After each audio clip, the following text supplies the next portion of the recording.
really make the impact we want, and that only really fit with the strategy that Millennium tried to run, that split push, that very mobile, moving around a lot of position. Don't think ANEXIS is going to try and do that again. They've just seen what these Korean teams could do against that. You're going to have to play that on a very high level to outdo their teamwork.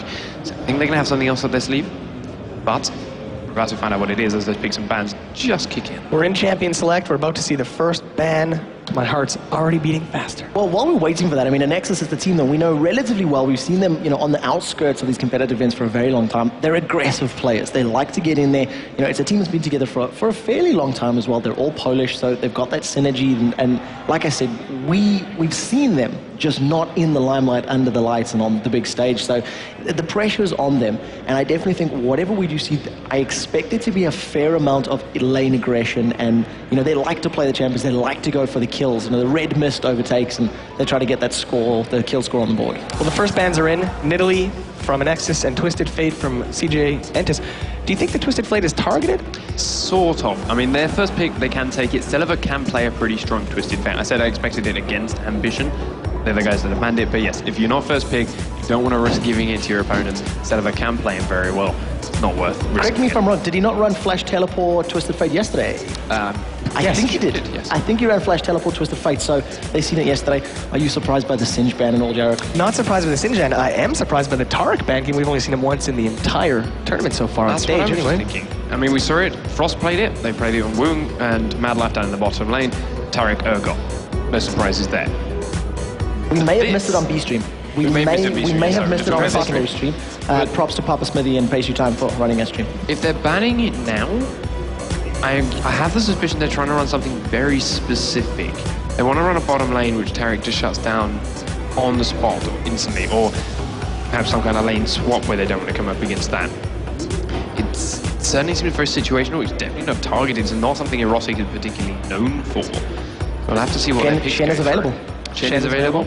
Not really surprised. It will probably get picked here by Blaze in their first two rounds.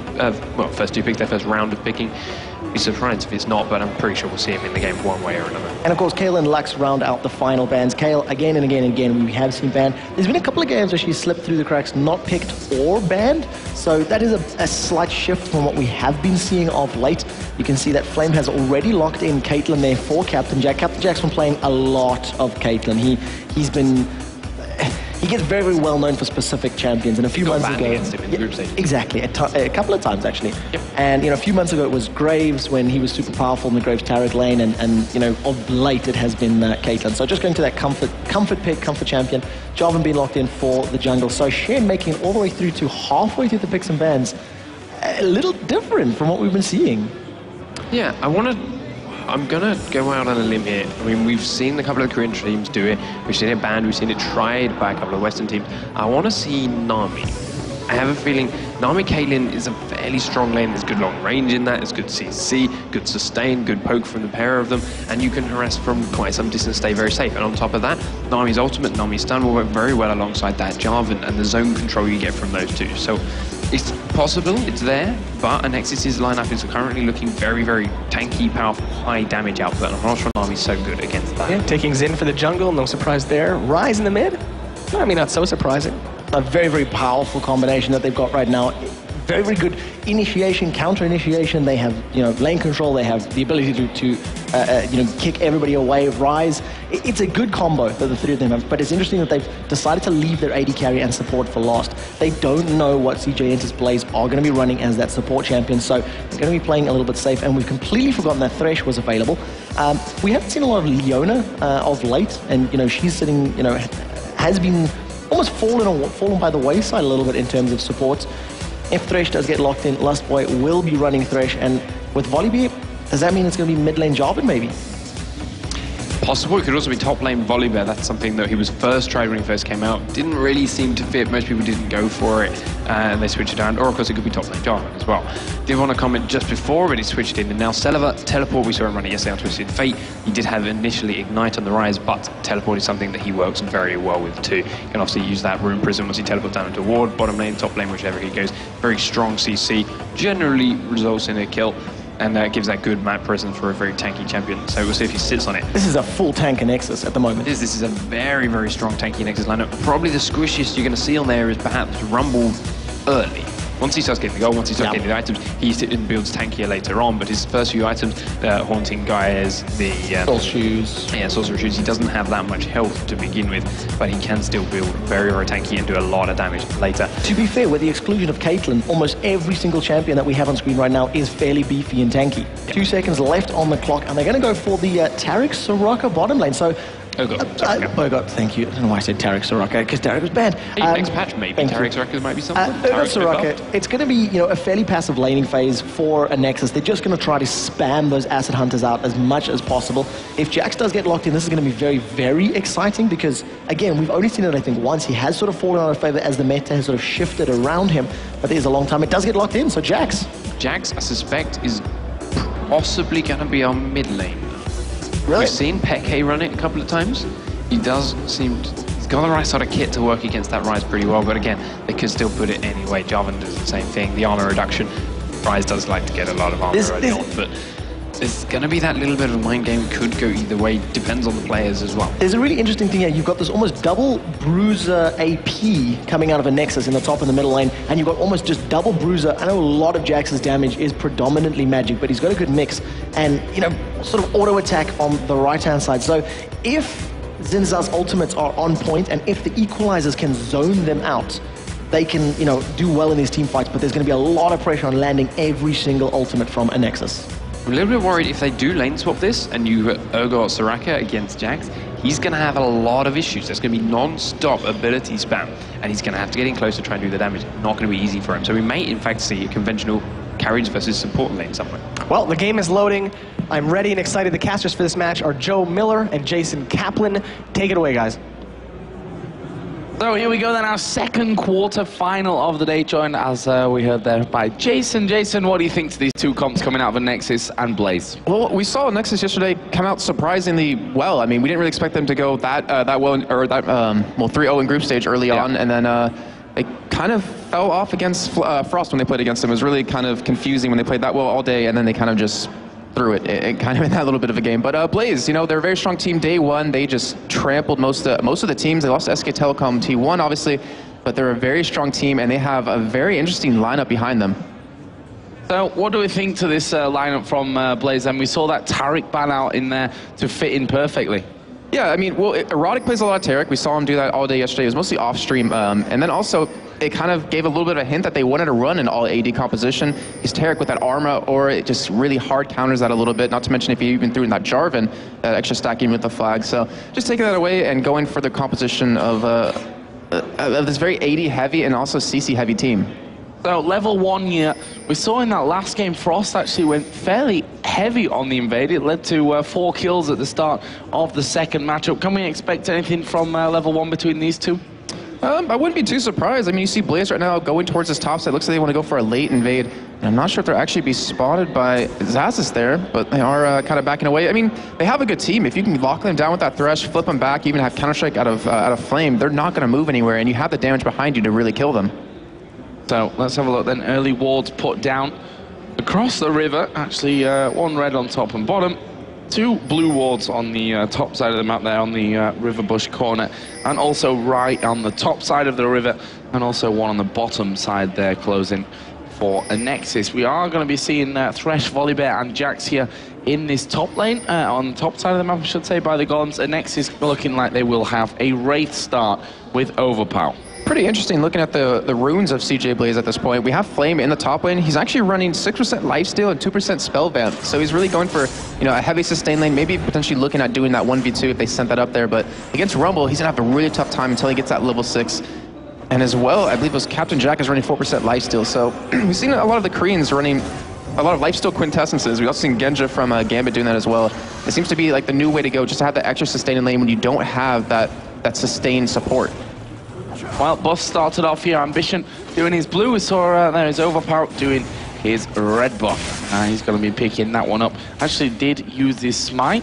And Ambition going to be taking that blue buff away, which is an interesting start from them. Yeah, I mean, anything. Well, it's kind of interesting because he was going to go 1v2 in this bottom lane against Urgot and Soraka, and it's going to really give him a tough time. We actually do have Soraka roaming around a little bit, so we might even see her go mid to counter this 2v1 lane.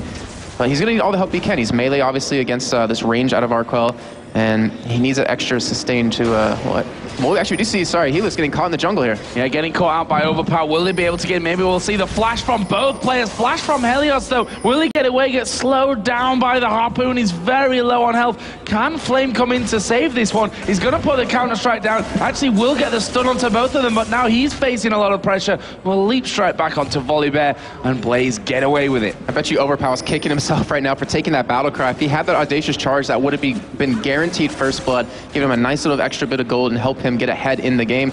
As Helix also had that red buff, would have been a nice thing to steal away. But so far, look at the mid lane. It's not exactly what we're expecting to actually happen, but CJ Blaze are actually pushing them back quite hard and really keep them under their own turret, trying to allow Ryze to CS, but he's not one of the best ones to do that when he doesn't have that blue buff.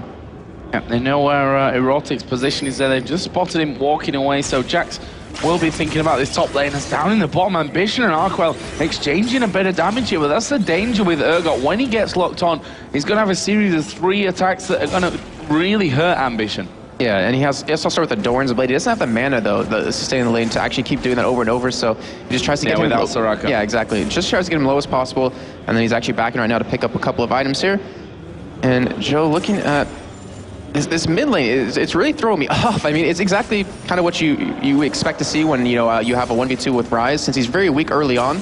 Well, actually, we do see in the meantime, Helix in the top lane, potentially going for a gank on Zaz. We did see that flashbone earlier in that gank, as well as Flame has his up, and obviously that leap in the mid lane. We do see a little bit of still action. Let's Boy's landing quite a bit of his Q so far. Zaz is just going to be backing off from that one. All down, but Helios is already in that brush. Will the bear come charging out towards Rumble, cause him a bit of a surprise? No. Harpoon goes through. That's like, haha, sucker, got you. And that will be him safe in that top lane. So 4 minutes 40. Can't really compare it to the second game of the last quarterfinals. Ryze starting to put down some damage there. Now, one of the problems that Ryze has is mana, obviously, at these early stages, and having that Soraka there really is going to help him out. It's helping him out quite a bit, but as you can see, he's still very low on mana at this point. He has 16 CS to the 32 of Caitlyn, so he's really hurting at this point. He can't afford to keep spamming spells to kill all these minions under turret. He's going to need that blue buff when it does come up about 7 minutes and 20 seconds in, but we do have Ambition. Looks like they're going for a 3-minute push on this mid turret. Oh, they're going to get the hook in on towards Celiver. The knock-up not quite landing, but will they have the damage? Your Ambition tanking the turret. There is first blood coming in. The bananas flying off towards him, but that won't be enough damage, and that is first blood to Blaze, and it went over to Caitlyn as well. He may even get a second here. There is a Peacemaker, not making much peace with that one as a lantern comes flying in. He could have escaped if he wanted to, didn't need it in the end. And we've seen Blaze do this before. In day 1, they did this kind of exact thing where they sent the jungler middle and just forced that aggression, forcing the jungler to come and help, and they even picked up a couple kills in that early turret. But with those 2 first kills and that first blood, they're just going to back away. Caitlyn with both of those under her belt, 1,800 gold to spend. I wouldn't be surprised to see a BF sword come out. Yeah, really could go for that here.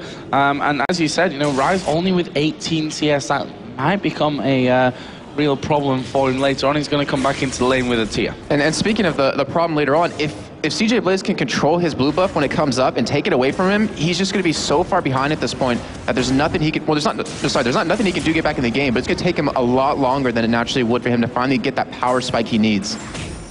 There is Jax just going to be going back in and out for the CS. He's got a 10 CS lead over Zaz's Rumble, and at this point, Helios going to come down into this bottom lane. Here we go. Arquel forced to flash to avoid the combo. This is like, I'm thinking it was early season 2 or mid season 2 where you used to see Urgot solo lane in the middle before he kind of got balanced with his range decrease on his Q. It's kind of interesting to see that happen yet again, and he's actually not doing amazing against Ambition at this point. They're even in CS right now. Lost Boy there taking damage from Ryze. Doesn't give any cares, let's say, from that one. Celiver already down to half HP. That's a Piltover Peacemaker coming in there, already causing him so many problems. He's obviously going to get the heals coming in finally from Soraka, but we have Thresh hanging off towards the side. Is he going to be able to land the hook here? The passive from Captain Jack was just used to keep farming those minions, and they're going to have a turret away, and it's the outer middle turret, Jason. That is a big deal. Yeah, that really is. And with how much money Nexus has been investing into wards at this point, if you look across the minimap, they're not going to be able to ward up their own jungle and keep the wards out in that river. So these outer lanes are going to really start to fall behind and really have to play a little bit defensive. And if they do that, CJ Blaze is in the driving seat. They can, 3-4 man push the solo lane and get another turn on top of it and start to snowball that gold income. But Rise now is going to have that farm running through, none to be lost to the turret, so we'll see if he can catch up there. About to hit 30 CS, so not in the worst of positions, but obviously already dying as well doesn't really help out, as Volibear going to be taking that blue buff away for himself. And Joe, I mentioned a little bit earlier about if ANEXIS can't control their blue buff here, Selvar is just going to be really, or he's going to fall even further behind. We have that, oh sorry, we just see a gank on this bot lane right now. Yeah, we are going to see that. Arquel actually already going very low from this one, as we're seeing the Qs flying over. Helios is going to get charged into by Overpower. Can they take him down? The bananas coming into silence. Overpower flashed in there for that one. He's going to go underneath the turret. Captain Jack uses the barrier. Is he going to be able to pick up a kill? He will get one there just as he dies. Thresh actually coming in from the side. Ambition is going to track them down. This could go disastrous. The Lantern comes in, but they don't need it. Here is Erotic. He tries to dodge the flag, manages it. The Cataclysm will lock him up. That is a kill there on the top side then. Rise being chased out here by Lustboy. They've got no one to head him off on that opposite side. Can Lustboy finish it?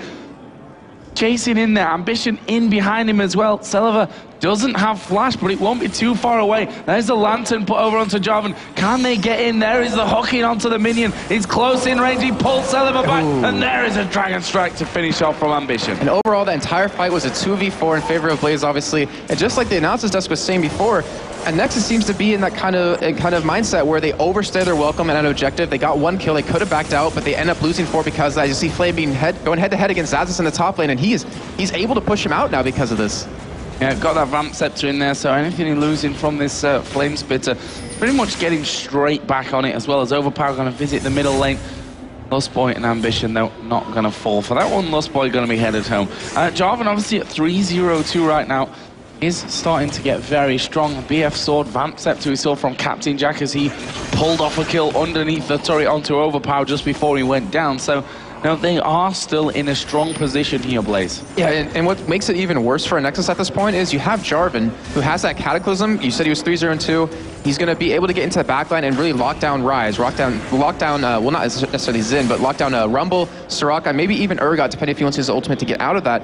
But because he's going to get so tanky, he's going to have the damage behind him, he's really going to be able to control ANEXIS and not going to be able to do exactly what they want to do in these fights.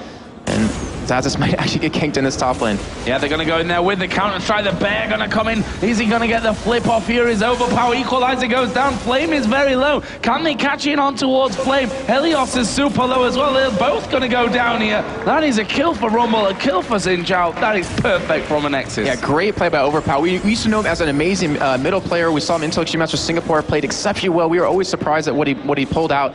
And he's showing right here, he's just as good in the jungle, counter-ganking Helios right there, and picking up those 2 kills for nothing. And even this turn on top of that, getting ANEXIS a nice little bit of gold to get back in the game.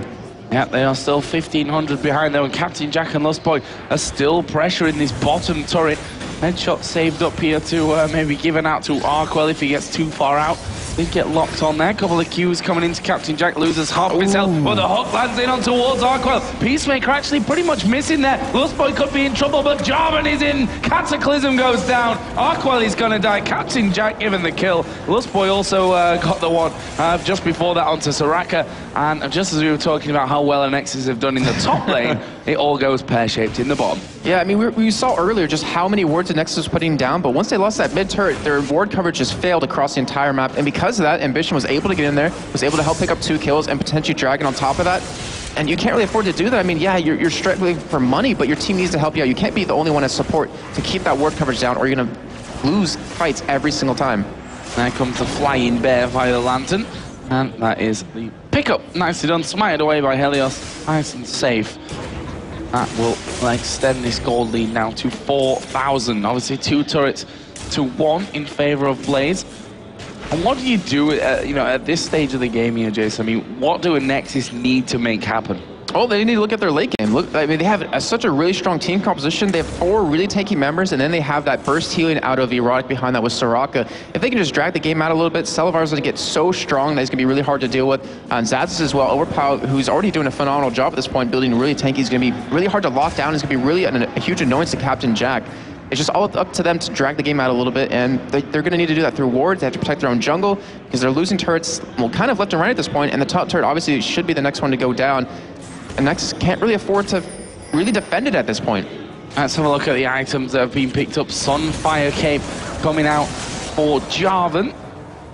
Bloodthirster finished on Caitlyn. Other side, see Rise finally getting in there with that Catalyst. The T was picked up for him earlier. Brutalizer plus the Chain Vest on Urgot as well here, as we are going to see Lustboy being pressured a little bit. The Equalizer actually coming down. Flash used there. Zazas actually taking a lot of damage here from Captain Jack, as Ace in the hole does go through. They don't get the kill, and Overpower may now be able to clean up from this one. Jarvan is actually coming in from the backside. They need to take Overpower as low as they can in this encounter. Can he get onto Lustboy? He's going to get slowed, and they get the one kill, and the hook as well. Oh my god, now Erotic in the bottom, flung over. 3 kills for Blaze. Amazing. That was so well played by CJ Blaze right there, kiting them as long as possible. The Dacia's charge just wasn't off cooldown in time. And Ambition, I mean, even if they did die in the end, Ambition would have been there to clean it up in the end. And Blaze playing phenomenal right now with just every gank they're pulling off. It's just always been spot on perfect. And top tower is going to go down as well here. This is going to be turret number 3 for Blaze. All 3 outer turrets gone. And that is the start they were looking for. Helios coming over to defend his mid turret, which Rise had just pushed through as well. And now 6,000 gold exactly in the lead. And it's not looking good for NEXIS. As you said, they started off yesterday really well, going 3 for 0. They ended up actually 3 for 2 at the end. They lost to EG in the last game. Yeah, they seem to have a hard time against the Korean teams. When they played against Frost, they just didn't seem to know how to beat them, which is kind of confusing because they were playing extremely well, like playing very aggressive early on. The same thing's happening yet again right now. And NEXIS, I mean, it's not looking good for them at all. 14 minutes in, having a 6,000 gold deficit. Captain Jack does get caught in the mid lane. Captain Jack might be in trouble, or maybe not, because the Lantern pulls him straight through. Completely baited into that one. Didn't even see the Lantern there off to the side, I have to say. But Blaze doing another fantastic bit of work. As Overpower going to get caught onto here. Jarvan's coming in around the side. The box is down. Jarvan going to go in. Cataclysm is going to be on Rise. Helios is going to fall. And this is 2 kills apiece as Captain Jack goes over the wall. Can he get away? He flashes back to his team. But Rumble comes around. Double kill for Zazas. He will fall shortly afterwards. And that will be a 3 for 3. And there was only 2 kills actually happening for each team in that fight right there. On the bot lane, we saw Raquel and Flame go head-to-head, where that Soraka ultimate, I don't even think it was meant for him, but it kept him alive long enough for him to get that kill onto Flame. And that's going to give him a nice bit of extra gold just to help get back in this. But Blaze, during that team fight, that was just so well played. And luckily for NEXIS, Zazas was in the right position at the right time to pick up that kill onto Captain Jack.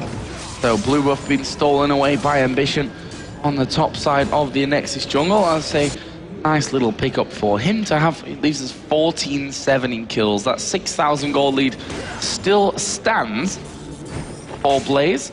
Obviously, they're looking through to go through into the second semi-final, which will be tomorrow. Actually, the winner of this game will go on to play SK Telecom. T1, yep. And that's not going to be an easy match. I mean, they beat, was it Blaze? Yeah, it Blaze day 1, and just, yeah, they did. Okay. Well, anyways, well, they still look really strong. Yesterday. Okay. Oh, yes, they did. Sorry. It was another team. Wow. It's been a long week. I mean, we've had Super Week after LCS. We've had CBIT now. That's Mike's use, so I'm going with it. But anyways, looking at Ives just a little bit, we have Helios. I mean, he has an Aegis of the Legion. It's going to help out just overall with any kind of damage that NEXIS can put out, which they're starting to hit that point where they're getting very strong. I mean, we saw Rumble last fight, pretty much just 1v1 Captain Jack. We do see actually, wow, Lustboy getting low right there, but Overpower getting kited.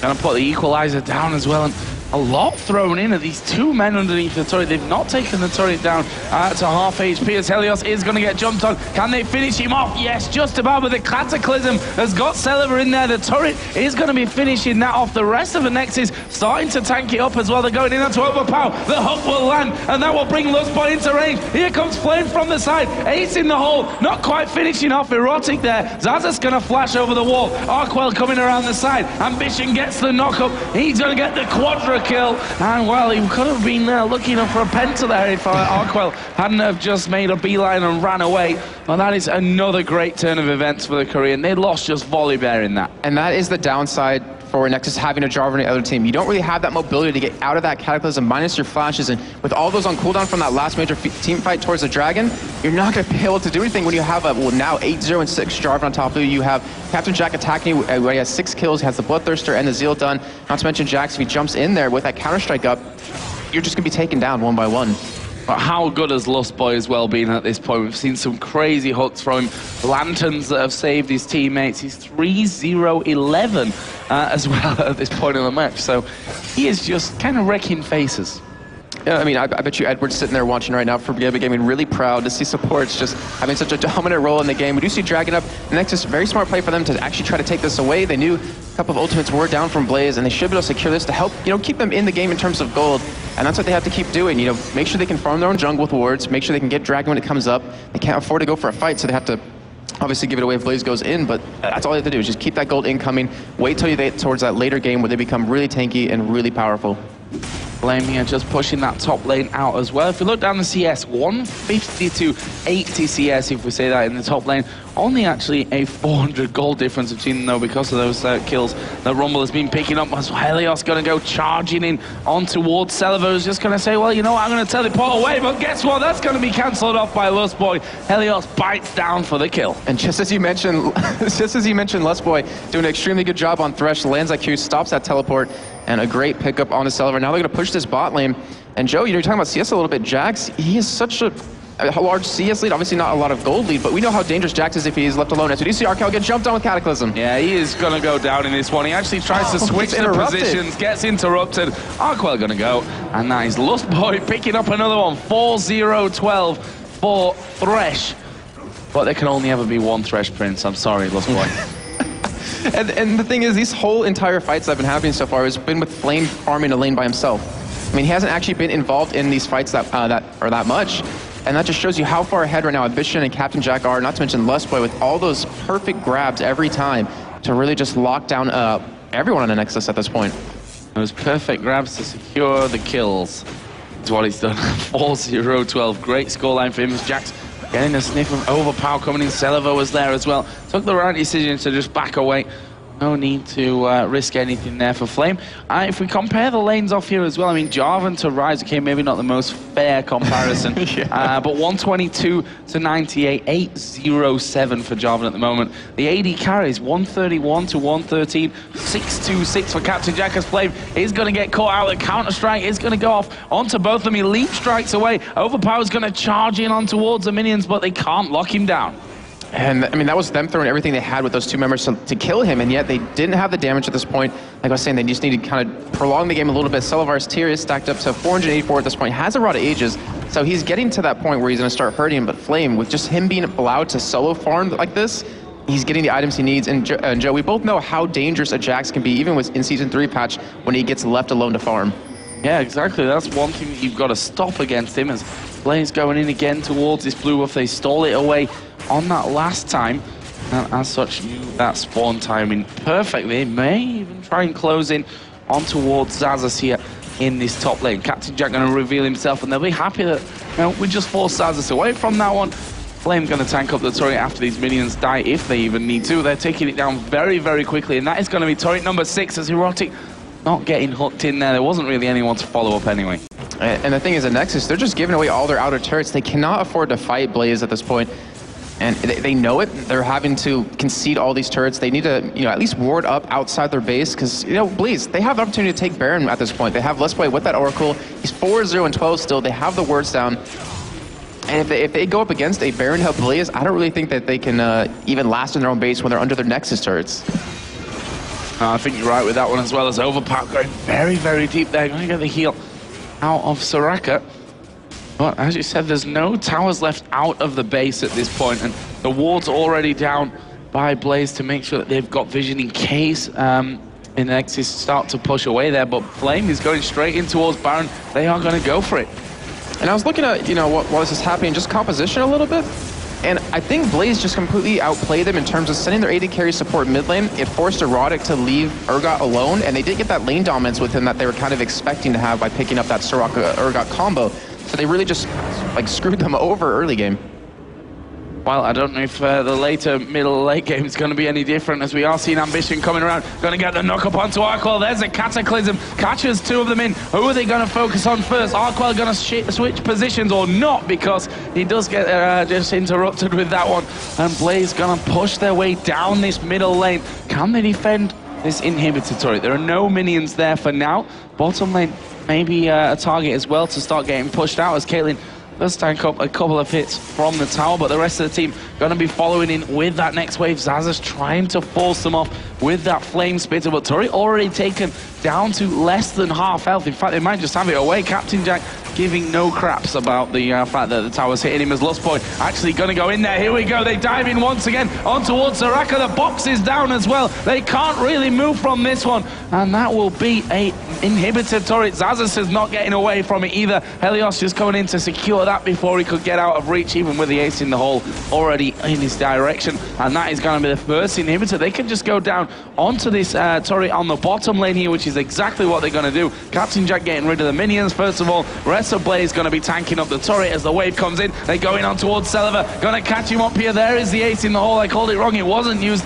in that last one. Arkwell going to get stunned up here by Jack, finished off by Helios, and Overpow just walks away, wondering what happened to the rest of his team there. They're just killing them over and over here as they spawn in towards the base. And Blaze, to be honest, they can just win the game with this one. They've got minions coming in. I can't really see that ANEXIS have got anything to stop it with, as we do see Zazas and Overpower, the last two men left alive. Second Nexus turret is going to go down. The Nexus itself will get focused, and Blaze are going to take down ANEXIS here in game number 1 of the Intel Extreme Masters World Championship quarterfinal. And Joe, that was a very, very one-sided match for CJ Blaze. Very well played by them in general. And ANEXIS, they're going to have to go into this next game with a fresh mind and look at this and what went wrong and what they need to do to improve, because we've seen them play before. We know they have the ability to, just completely ignore that first devastating loss and come back in a best of 3.